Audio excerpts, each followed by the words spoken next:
नमस्कार एवरीवन, कैसे हैं आप सब लोग। आई होप आप लोग बहुत अच्छे होंगे और अपनी पढ़ाई बहुत अच्छे से कर रहे होंगे। मेरा नाम नेहा नागरानी है और मैं आप सभी का वेलकम करती हूँ वर्ल्ड ऑफ कॉमर्स क्लासेस में।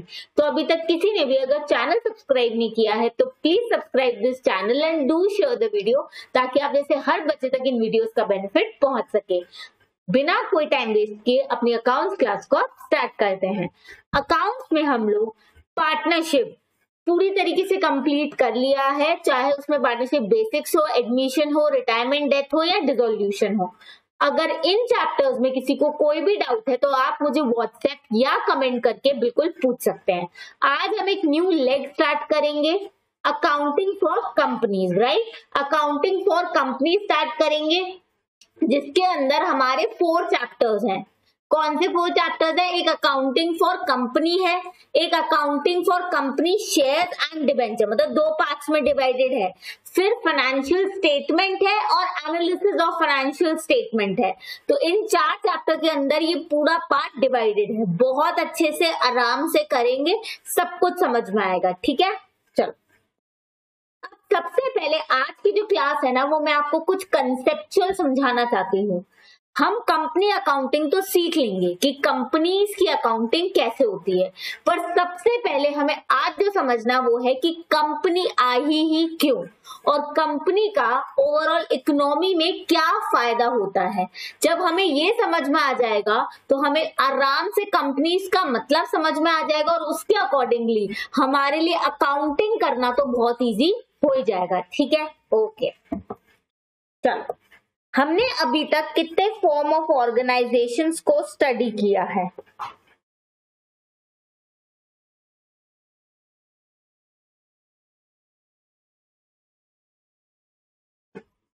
फॉर्म ऑफ ऑर्गेनाइजेशन मतलब किस किस फॉर्म में बिजनेस हम लोग कर सकते हैं।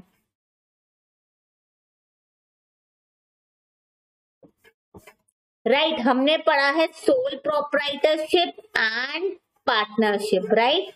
सोल प्रोप्राइटरशिप आपने अपने 11th स्टैंडर्ड में पढ़ा होगा, पार्टनरशिप हमने अभी 12th में पढ़ा, राइट।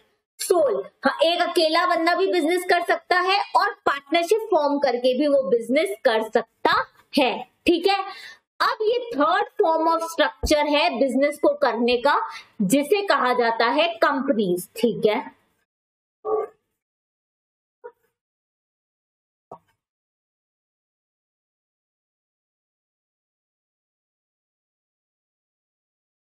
जिसे कहा जाता है कंपनी, ठीक है।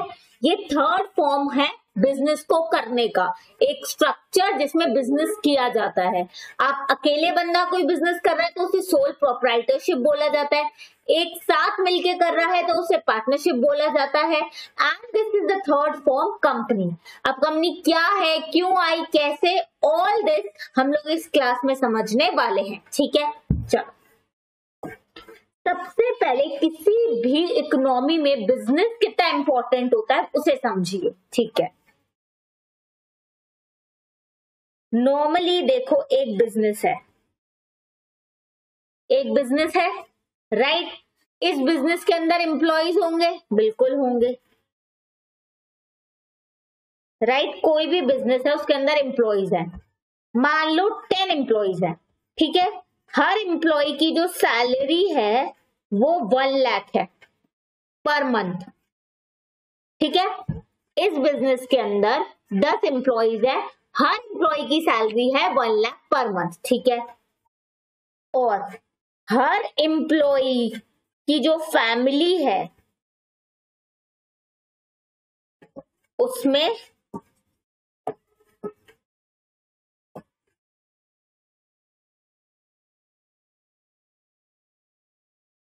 चार इंसान है, ठीक है। देखो, मैंने क्या बोला, एक बिजनेस है, उस बिजनेस के अंदर कितने एम्प्लॉयज है? 10 एम्प्लॉयज है, क्लियर।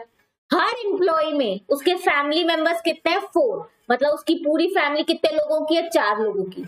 मतलब एक एम्प्लॉय को 1 लाख पर मंथ की सैलरी मिलना मतलब उसके 4 फैमिली मेंबर के हाथ में पैसे आना, राइट। मतलब ये 1 लाख 4 लोगों के पास आ गए, है कि नहीं? ठीक है, ओके मैम। उसी तरीके से 10 एम्प्लॉयज हैं 10 एम्प्लॉइज है, हर फैमिली में 4-4 लोग हैं, तो that means 40. 10 employees in each and every employee family there are 4 person, right? मतलब 40% के पास पैसे आ गए, राइट? अब ये 40 लोग खर्चा करने वाले हैं, राइट? जैसे ही पैसे आएंगे ये लोग खर्चा करेंगे, कोई गुड्स खरीदेगा, कोई सर्विस एंगेज करेगा, जैसे किसी ने कपड़े खरीदे, खाना लेकर आएंगे, हर चीज के लिए डिमांड क्या होगी? Increase, right? इन 40 लोगों के पास पैसे आते ही क्या होगा? Demand for goods and service will increase, ठीक है? और गुड्स एंड सर्विस की डिमांड बढ़ेगी तो प्रोडक्शन भी करना पड़ेगा, राइट? प्रोडक्शन करना पड़ेगा. अगेन ज्यादा प्रोडक्शन करने के लिए ज्यादा लोगों को हायर करना पड़ेगा, मतलब एम्प्लॉयमेंट बढ़ेगी. और जैसे ही एम्प्लॉयमेंट बढ़ी, फिर लोगों के हाथ में पैसा आ जाएगा, फिर पैसा आएगा, फिर डिमांड करेंगे गुड्स एंड सर्विस की, फिर डिमांड करेंगे, फिर प्रोडक्शन बढ़ेगा. तो this is the circular flow of income. इससे क्या होगा? इनकम सर्कुलेट होती रहेगी. मैंने क्या बोला? एक बिजनेस है जिसके अंदर 10 एम्प्लॉइज है, ठीक है? हर एम्प्लॉय की 1 लाख पर मंथ की सैलरी है और हर एम्प्लॉय की फैमिली में 4 लोग रहते हैं. एक एम्प्लॉय में फैमिली में 4 लोग, तो 10 एम्प्लॉइज में कितने हो गए? 40 लोग. तो 40 लोगों के पास पैसा आ गया. अब वो पैसे को क्या करेंगे? खर्च करेंगे, मतलब गुड्स एंड सर्विसेज की डिमांड इंक्रीज होगी. डिमांड इंक्रीज होगी, इसका मतलब प्रोडक्शन इंक्रीज होगा, राइट? गुड्स बनाना भी तो ज्यादा पड़ेगा, प्रोडक्शन ज्यादा होगा, दैट मीन्स ज्यादा गुड्स बनाने के लिए मेरे को एम्प्लॉय भी ज्यादा रखने पड़ेंगे. एम्प्लॉय ज्यादा रखने पड़ेंगे, इसका मतलब अगेन उन्हें सैलरी देनी पड़ेगी, और जैसे ही उन्हें सैलरी मिली उनके हाथ में पैसा आया और उनके फैमिली मेंबर के हाथ में भी पैसा आया. अगेन गुड्स एंड सर्विस की डिमांड बढ़ेगी. तो इस तरीके से ये साइकिल चलती जाएगी, सर्कुलर फ्लो ऑफ इनकम. लेकिन इस साइकिल का बेस क्या है? Business. Because business he generate करेगा एम्प्लॉयमेंट, वो ही तो अपने अंडर क्या रखेगा? एम्प्लॉइज. तो इसीलिए, और जितना ज्यादा गुड्स एंड सर्विसेज का किसी भी इकोनॉमी में जितना ज्यादा गुड्स एंड सर्विसेज का प्रोडक्शन होता है उतनी ही वो इकोनॉमी ग्रो करती है. क्योंकि नेशनल इनकम को मेजर करने का तरीका क्या है? जितना ज्यादा प्रोडक्शन हो रहा है गुड्स एंड सर्विसेज का, जितना ज्यादा प्रोडक्शन होगा उतनी ही ज्यादा देश की नेशनल इनकम. और किसी भी इकोनॉमी की नेशनल इनकम अगर ज्यादा है दैट मीन्स वो इकोनॉमी बहुत स्ट्रॉन्ग है. अब इसकी डिटेल तो आप लोग इकोनॉमिक्स में सीखेंगे, है ना? ठीक है, देखिए इकोनॉमी को स्ट्रॉन्ग करने के लिए बिजनेस का स्ट्रॉन्ग होना जरूरी है. और कोई भी बिजनेस स्ट्रॉन्ग कब माना जाता है? कोई भी बिजनेस स्ट्रॉन्ग कब माना जाता है? 2 रीजंस के लिए. एक है लॉन्गेटिविटी और एक है साइज. जब ये 2 चीजें किसी भी बिजनेस के पास होंगी तब उसे बोला जाता है कि ये एक स्ट्रॉन्ग बिजनेस है. 2 चीजें. मैम लॉन्गेटिविटी का मतलब? लॉन्गेटिविटी मतलब ये बिजनेस लंबा चलेगा, खत्म नहीं होगा. ये बिजनेस लंबा चलेगा, खत्म नहीं होगा, राइट? लॉन्गेटिविटी. दूसरा है साइज. इस बिजनेस में मनी का कोई प्रॉब्लम नहीं है. क्योंकि किसी बिजनेस में अगर मनी का प्रॉब्लम होता है, जैसे कोविड आ गया, पैसे ही नहीं है, वो बिजनेस डूब जाएगा. ऐसे नहीं, क्योंकि बिजनेस डूबा तो साथ में उसके एम्प्लॉयज भी डूब गए, वो अनएम्प्लॉयड हो गए. उसके साथ ही डिमांड उन गुड्स एंड सर्विस की गिर जाएगी, उसके साथ ही प्रोडक्शन रुक जाएगा, उसके साथ ही और अनएम्प्लॉयमेंट क्रिएट हो जाएगी. तो बिजनेस ना डूबे, ये बहुत इंपॉर्टेंट है किसी भी इकोनॉमी के लिए। तो कोई भी इकोनॉमी अच्छी तभी होगी जब वहां पर जो बिजनेस हो रहे हैं वो अच्छे हों, और कोई भी बिजनेस को हम साउंड तब कहेंगे जब उसके अंदर ये दो फीचर है, लॉन्गेटिविटी एंड साइज। एक तो पैसे की कोई दिक्कत नहीं है, पैसा बहुत ज्यादा है, दैट इज मनी, और दूसरा है लॉन्गेटिविटी। लॉन्गेटिविटी मतलब वो लंबे समय तक चलता जाएगा, उसमें कभी बंद नहीं होगा, राइट। अब ऐसा बिजनेस है क्या? क्या सोल प्रोपराइटर और पार्टनरशिप ऐसा बिजनेस है? नहीं। क्यों? पहली बात, सोल प्रोपराइटर में एक ही इंसान रहता है। अब वो इंसान कर रहा है बिजनेस, वो इंसान की भगवान ना करे डेथ हो जाए तो बिजनेस भी खत्म, राइट। कोई भी अकेला इंसान अगर बिजनेस कर रहा है, उस इंसान की डेथ हो गई, दैट मीन्स बिजनेस भी खत्म। पार्टनरशिप इससे थोड़ा सा अच्छा है, मान लो अगर 3 पार्टनर है, एक पार्टनर की डेथ हो गई तो बचे हुए 2 पार्टनर्स कंटिन्यू कर सकते हैं। लेकिन फिर भी अगर सारे ही पार्टनर्स की डेथ हो जाए तो क्या बिजनेस कंटिन्यू हो पाएगा? नहीं, वहीं के वहीं बिजनेस हो जाएगा खत्म। एक तो लॉन्गेटिविटी की प्रॉब्लम आ गई, सोल प्रोपराइटरशिप में भी और पार्टनरशिप में भी। Again the issue is size, पैसे की प्रॉब्लम। सोल प्रोपराइटर, एक अकेला बंदा कितना ही पैसा ला सकता है, ठीक है। और पार्टनरशिप में भी 3-4 लोग हैं तो बस 3-4 लोग ही तो पैसे लेकर आ रहे हैं, कितने ही पैसे ला पाएंगे वो? एक लिमिट, एक बाउंडेशन तो होगी ना, वो अनलिमिटेड पैसे तो नहीं ला पाएंगे, there will always be a boundation on it, right. Unlimited पैसा नहीं आ पाएगा। तो जैसा बिजनेस एक इकोनॉमी को चाहिए, लॉन्गेटिविटी एंड साइज, कि जो कभी बंद ना हो और पैसे की कोई दिक्कत नहीं हो, जितना चाहे उतना पैसा उस बिजनेस में लगा हो, राइट। बिजनेस ऐसा चाहिए किसी भी इकोनॉमी को। तो इसके लिए सॉल्यूशन क्या निकाला गया?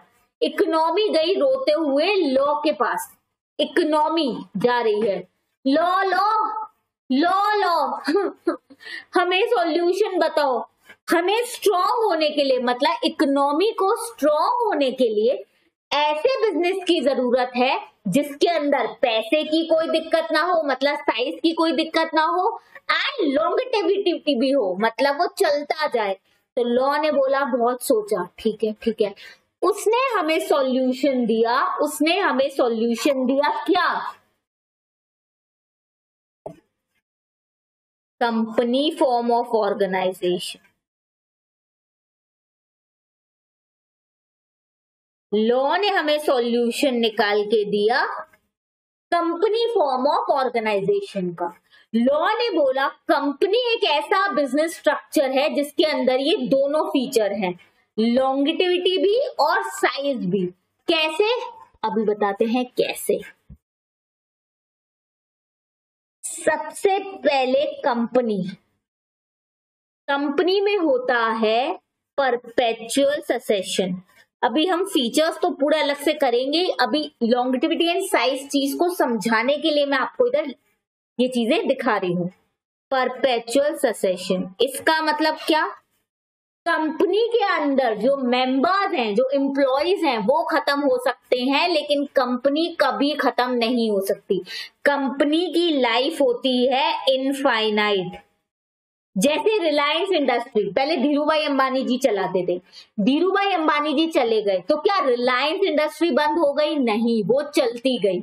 अब उसे मुकेश अंबानी जी चला रहे हैं। भगवान ना करे, मतलब उनके जाने के बाद भी कंपनी तो चलती ही रहेगी ना। यही तो खासियत होती है कंपनी की, लॉन्गेटिविटी। लॉ ने यही सॉल्यूशन तो निकाल के दिया कि ऐसा फॉर्म ऑफ स्ट्रक्चर, ऐसा बिजनेस का स्ट्रक्चर है जो बिल्कुल हटकर है कंपनी, जहां पर कंपनी चलती रहती है, मतलब इंसान के मरने से कंपनी बंद नहीं हो जाती। जैसे अगर मेरी सोल प्रोपराइटरशिप है, मैं कोई बिजनेस कर रही हूं अकेले, ठीक है, मैं मर गई तो बिजनेस भी खत्म, मैं मर गई तो बिजनेस भी खत्म। लेकिन अगर मैंने एक कंपनी बना ली, लॉ के अंदर रूल्स लिखे, आपको पता है कंपनीज एक्ट 2019 एक पूरा लॉ है जिसमें लिखा है कि कैसे कंपनी बनती है, कैसे उसके अंदर उसको क्या क्या पॉइंट फॉलो करने पड़ते हैं। तो अगर मैंने कंपनी बना के बिजनेस किया तो मेरे जाने के बाद भी मेरी कंपनी बंद नहीं होगी। जितने एम्प्लॉयज है मेरे कंपनी में, अब वो बेचारे बेरोजगार नहीं होंगे, बिकॉज मेरी कंपनी बंद नहीं होगी, राइट। कंपनी चलती रहेगी। पहली बात तो कंपनी फॉर्म ऑफ बिजनेस ने लॉन्गेटिविटी प्रॉब्लम को सॉल्व कर दिया, क्योंकि इसका स्ट्रक्चर होता है इनफाइनाइट। अब आते हैं पैसे। तो company form of business public से पैसा लेना अलाउ करता है। जो कंपनी होती है उसमें कैसे पैसा आता है, जैसे सोल प्रोप्राइटरशिप में एक बंदा पैसा लगाता है, ठीक है।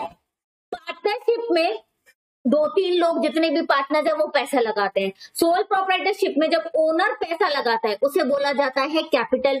पार्टनरशिप में जब पार्टनर्स पैसे लगाते हैं उसे बोला जाता है पार्टनर्स कैपिटल।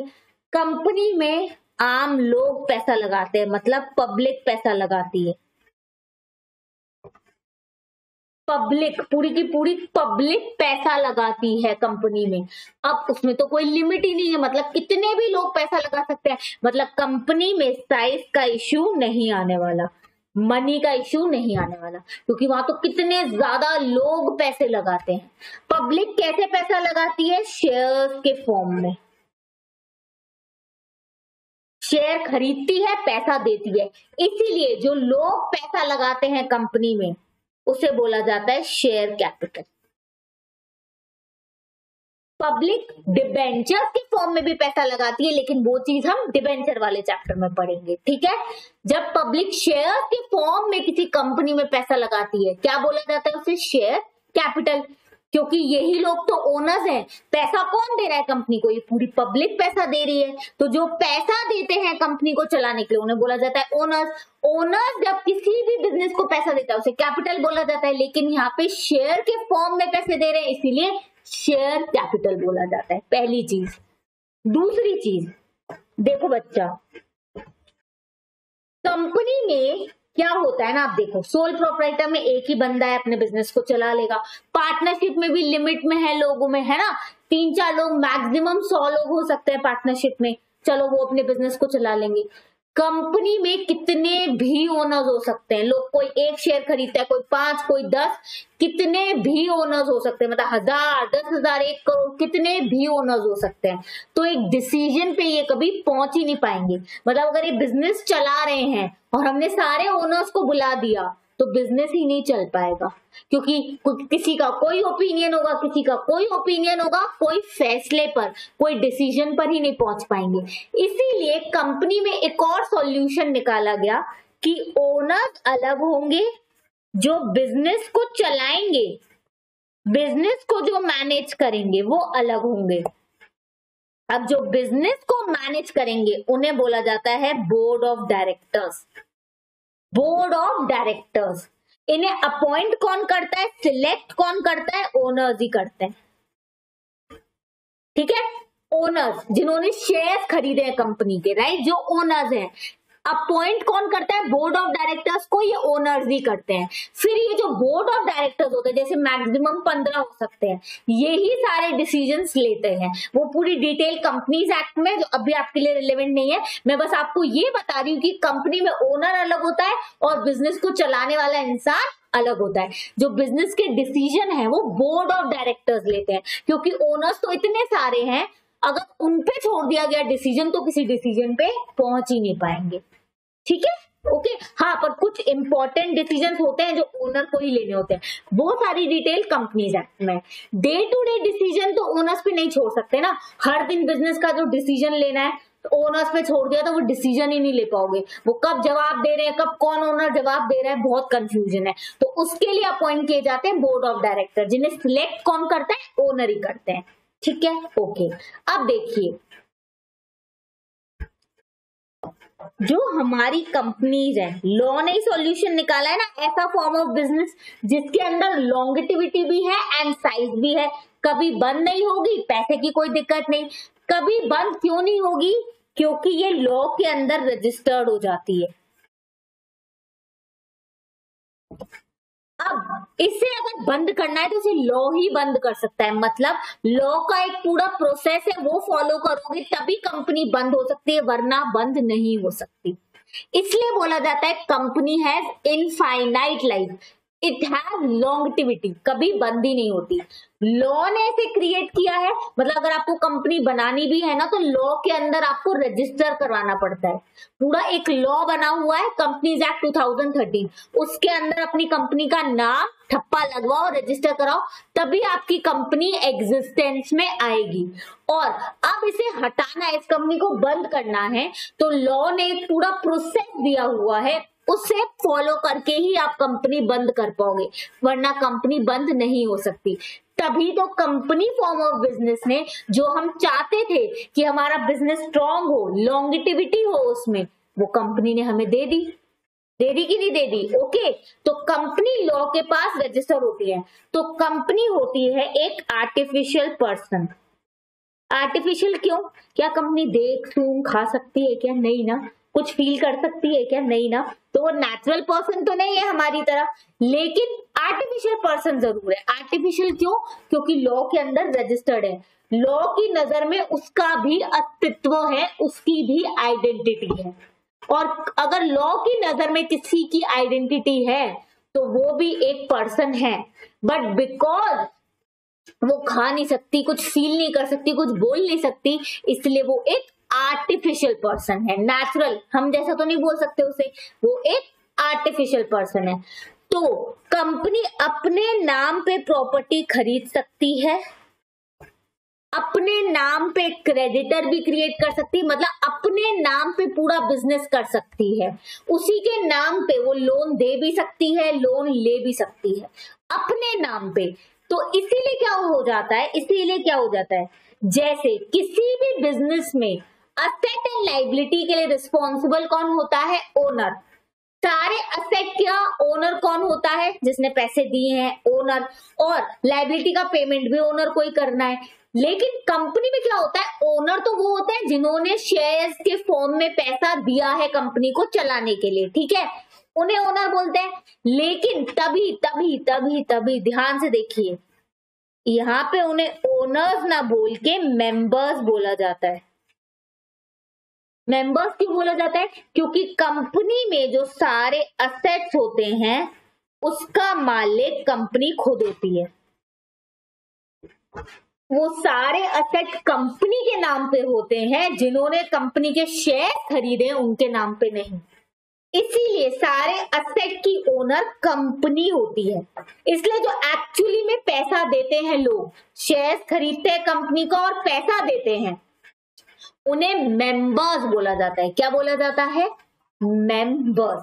ठीक है, तो कंपनी ने पहला इशू लॉन्गिटिविटी का तो सॉल्व कर लिया, क्योंकि कंपनी कभी बंद नहीं हो सकती जब तक लॉ का एक प्रोसेस फॉलो नहीं हो, तो चलती जाएगी। जब तक कंपनी चलेगी उसके अंदर जो एम्प्लॉइज हैं उनकी जॉब सिक्योर्ड है, जॉब सिक्योर्ड है तो पैसा सिक्योर्ड है, पैसा सिक्योर्ड है तो वो गुड्स की डिमांड करेंगे तो प्रोडक्शन भी होगा, प्रोडक्शन बढ़ेगा तो और एम्प्लॉयमेंट जनरेट होगी, इकोनॉमी और ग्रो करेगी, क्योंकि पूरे देश की इनकम बढ़ेगी। क्लियर? और कंपनी ने मनी की प्रॉब्लम भी सॉल्व कर ली। कैसे? क्योंकि कंपनी में आम जनता पैसे लगा सकती है, और आम जनता तो कितनी ज्यादा है, तो पैसे की कोई दिक्कत है ही नहीं। अब मैम, गवर्नमेंट ने सबको क्यों नहीं अलाउ किया कि जैसे मैं अकेली बंदी हूं, मैं आ रही हूं कि मैं भी लोगों से पैसा ले लूं, क्या दिक्कत है? नहीं, क्या दिक्कत है? पार्टनरशिप भी लोगों से पैसा ले ले, क्या दिक्कत है? दिक्कत है ना, दिक्कत है। मैं भग गई तो लोग किसके पास जाएंगे? गवर्नमेंट के पास, कि गवर्नमेंट तुमने क्यों अलाउ किया नेहा मैम को पैसे लेने के लिए? अब वो हमारे पैसे लेके भाग गई है, मैं भग गई आप लोगों के पैसे लेके, अब क्या होगा? तो लोग तो गवर्नमेंट को कोसेंगे ना। जैसे कोई भी बैंक बंद होता है तो लोग गवर्नमेंट को ही कोसते हैं ना कि आपने इस बैंक को लाइसेंस दिया क्यों, है ना। तो इसीलिए गवर्नमेंट किसी भी फॉर्म ऑफ बिजनेस को अलाउ नहीं कर सकती कि जाओ पैसे ले लो लोगों से। उसने एक नया फॉर्म ऑफ बिजनेस बनाया है, कंपनी, और उसे अलाउ किया है। क्यों अलाउ किया है? क्योंकि कंपनी के अंदर पता है क्या होता है, एक तो कंपनी को रजिस्टर करना पड़ता है कंपनीज एक्ट के अंदर, ठीक है, प्लस सारे के सारे रूल्स प्रोविजंस फॉलो करने पड़ते हैं। ये जो पूरा कंपनीज एक्ट है ना, इसके अंदर इतनी सारी बातें लिखी हैं। जब भी अगर मेरे को कंपनी बनानी है तो उस कंपनी को बनाने के लिए मुझे इतनी बातें फॉलो करनी पड़ेगी, और कंपनी बनाने के बाद भी गवर्नमेंट की मुझ पर पूरी नजर रहती है। कैसे रहती है? उसने इतने सारे लॉ, इतने सारे रूल्स बनाए हैं, मुझे सारे फॉलो करने पड़ेंगे। अगर मैं नहीं फॉलो करूंगी तो लॉ के थ्रू ही मेरी कंपनी को वो बंद कर देंगे।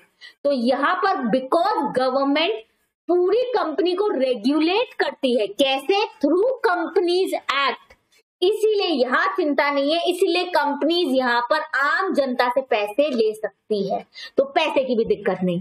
तो क्या हुआ, जब इकोनॉमी लॉ के पास गई, हमें सॉल्यूशन दीजिए, तो लॉ ने सॉल्यूशन क्या बोला? लो, हमने एक फॉर्म ऑफ बिजनेस बनाया है, क्या? कंपनी। ये अनगिनत टाइम चल सकती है, इनफाइनाइट टाइम, पहली बात ये। दूसरा, इसमें मनी की भी प्रॉब्लम नहीं, पैसा कितना भी, कोविड हो चाहे कुछ भी हो, इसके पास इतना पैसा है तो ये कभी डूबेगी नहीं, ठीक है, डूबने का चांस काफी कम है। और हमारा पूरी नजर, गवर्नमेंट की पूरी नजर रहती है इस पर, तो ये फालतू के काम नहीं कर सकती, ठीक है। तो इससे क्या हुआ, एक स्ट्रॉन्ग बिजनेस का जन्म हुआ, जिसे कंपनी बोला जाता है। इससे क्या हुआ, स्ट्रॉन्ग बिजनेस मतलब मोर एम्प्लॉयमेंट, मोर पैसा, more demand, more production, again more employment, again more income, पूरे देश की इनकम भी बढ़ी। तभी आप लोग ना अब्रॉड सेटल होने का बड़ा सोचते हो, सोचा है कभी ऐसा? क्यों सोचते हो? वहां की इकोनॉमी स्ट्रॉन्ग क्यों है? क्योंकि वहां पे company form of business India से बहुत पहले आ गया था। एक ऐसा भी तरीका हो सकता है बिजनेस को करने का, वहां पे ये चीज बहुत पहले आ चुकी है, हमारे यहाँ थोड़ी सी लेट आई है। तो वहां की इकोनॉमी इसलिए ज्यादा स्ट्रांग हो गई, क्योंकि वहां पे इतना स्ट्रांग बिजनेस मॉडल हमसे कुछ साल पहले आ गया था। इसीलिए बिजनेस को करने का, जैसे सोल प्रोप्राइटरशिप, पार्टनरशिप भी है, लेकिन कंपनी क्या है, एक स्ट्रॉन्ग फॉर्म ऑफ बिजनेस है, क्योंकि उसमें साइज की प्रॉब्लम नहीं होती, पैसा आम जनता दे सकती है, और लॉन्गेटिविटी कभी बंद भी नहीं होती है, इसलिए strong business. And strong business lead to strong economy, more income of the population leads to more national income of the country, right? Okay, so company form of business है जो लॉन्गेटिविटी एंड साइज की problem को solve करती है, लेकिन because इसमें बहुत सारे मेंबर हो सकते हैं, मैं ओनर नहीं बोल रही, मेंबर्स बोल रही हूँ, इसीलिए बिकॉज यहाँ पे थोड़ा वर्ड हमने डिफरेंट यूज किया है, मेंबर्स, बिकॉज कंपनी लॉ की नजर में खुद से एक पर्सन है, नेचुरल नहीं लेकिन आर्टिफिशियल पर्सन है। तो जो जितने भी बिजनेस के असेट्स होते हैं वो कंपनी के नाम पे होते हैं। जैसे रिलायंस इंडस्ट्री में जितने भी असेट्स हैं वो रिलायंस इंडस्ट्री के नाम पे हैं। मुकेश अंबानी जी जिन्होंने शेयर ले रखे हैं रिलायंस के, ऑफ कोर्स पैसा तो लगाया होगा ना उन्होंने भी रिलायंस में, तो उनके नाम पे नहीं है, इसलिए ओनर कंपनी हुई। लेकिन बिकॉज सारे शेयर होल्डर भी कंपनी को चलाने के लिए पैसा देते हैं, कंपनी चलेगी कैसे जब तक पैसा नहीं आएगा? तो पैसा आता है आम लोगों से, सारे लोगों से कंपनी में। किस तरीके से? शेयर्स के फॉर्म में। एक शेयर होता है जो वो खरीदते हैं और उसके उतने पैसे वो दे देते हैं, जिसे बोला जाता है शेयर कैपिटल। बिकॉज ये भी ओनर ही है, लेकिन कंपनी में इन्हें बोला जाता है मेंबर्स। और इसका रीजन मैंने आपको बताया, बिकॉज सारे एसेट कंपनी के नाम पे होते हैं, ठीक है। लेकिन बिजनेस को चलाता कौन है? Board of directors, because there are numerous members. तो इससे कोई कंक्लूजन पे पहुंच नहीं पाएंगे, डे टू डे बिजनेस करना बहुत डिफिकल्ट हो जाएगा। इसके लिए हमें सिलेक्टेड पर्सन का होना जरूरी है जो डे टू डे बिजनेस को कर पाए। इसीलिए ये मेंबर्स ही सिलेक्ट करते हैं बोर्ड ऑफ डायरेक्टर्स, जो पूरे बिजनेस को मैनेज करते हैं। ओके, ये था पूरा स्ट्रक्चर की कंपनी आई क्यों, कंपनी कैसे आती है और ये सब। अब कंपनी जो है वो आम जनता से पैसा दो तरीके से ले सकती है, शेयर्स और डिबेंचर्स, ठीक है। अब ध्यान से समझना, जैसे कोई भी बिजनेस में जब ओनर पैसा लगाता है, जैसे आप पार्टनरशिप से कंपेयर करो, पार्टनर जब पार्टनरशिप फॉर्म में पैसा देता है, ठीक है, तो उसे क्या बोला जाता है? Partners capital. तो जब भी कोई ओनर पैसा दे रहा है, कंपनी में पैसा लगा रहा है शेयर्स के थ्रू, तो बोला जाता है शेयर कैपिटल, ठीक है। लेकिन अगर वो लोन की तरह पैसा दे रहा है, देखो कैपिटल की अपनी रिक्वायरमेंट होती है, लोन की अपनी रिक्वायरमेंट होती है। जैसे कोई भी बिजनेस डूबता है तो सबसे पहले लोन का पेमेंट होता है, उसके बाद कैपिटल का पेमेंट होता है, यू नो दैट। जैसे पार्टनरशिप फर्म भी बंद होती है तो जो पार्टनर ने लोन दिया है पहले उसका पेमेंट होगा, उसके बाद उसकी कैपिटल के पैसे वापस दिए जाएंगे, राइट। सबसे लोएस्ट राइट कैपिटल का होता है, आखिर में सबसे पैसे कैपिटल को मिलेंगे, और सारे पैसे देने के बाद अगर कुछ बच जाता है तो वो भी कैपिटल में ऐड होता है। मतलब फायदा भी तुम्हारा है, नुकसान भी तुम्हारा है। अगर कंपनी डूब रही है तो सबसे पहले वो किन लोगों को पैसे देगी, जिन्होंने लोन की तरह पैसे दिए, और सबको पैसे देने के बाद अगर कंपनी में एक्सेस पैसा बच गया तो वो पैसा बांटेगी किसमें, जिन लोगों ने कैपिटल की तरह पैसे दिए। तो कैपिटल में रिस्क ज्यादा होता है, इसीलिए रिवॉर्ड भी ज्यादा होता है। जहां रिस्क ज्यादा वहां रिवॉर्ड भी ज्यादा। तो अगर आम जनता कैपिटल की तरह पैसा देती है तो उसे शेयर कैपिटल बोला जाता है, लेकिन अगर लोन की तरह पैसा देती है तो उसे डिबेंचर्स बोला जाता है। It is just like loan, ठीक है। तो ये हमने पूरा कंपनी का स्ट्रक्चर समझा कि company as a form of business existence में आई ही क्यों, राइट। ओके, अब हम नेक्स्ट क्लास में इसके फीचर्स, फिर अकॉर्डिंगली अकाउंटिंग इसकी स्टार्ट करेंगे, और अब इसको आसानी से हम समझ लेंगे। पर आपको आई होप शेयर डिबेंचर का मतलब, कंपनी एग्जिस्टेंस में क्यों आई, लॉन्गिटिविटी, साइज, ये सारे कंसेप्ट अच्छे से समझ आए होंगे। इनमें कोई भी डाउट है आप कमेंट या व्हाट्सएप करके मुझसे बिल्कुल पूछ सकते हैं। ओके बच्चा लोग, आई होप आप लोग बहुत अच्छे से पढ़ रहे हो। कोई भी दिक्कत आती है don't worry, I am always there for you guys, but please keep smiling, क्योंकि जितना खुश होके पढ़ोगे उतना कम टाइम में पढ़ोगे और मजे से पढ़ोगे। ओके चलो, thank you so much, bye bye.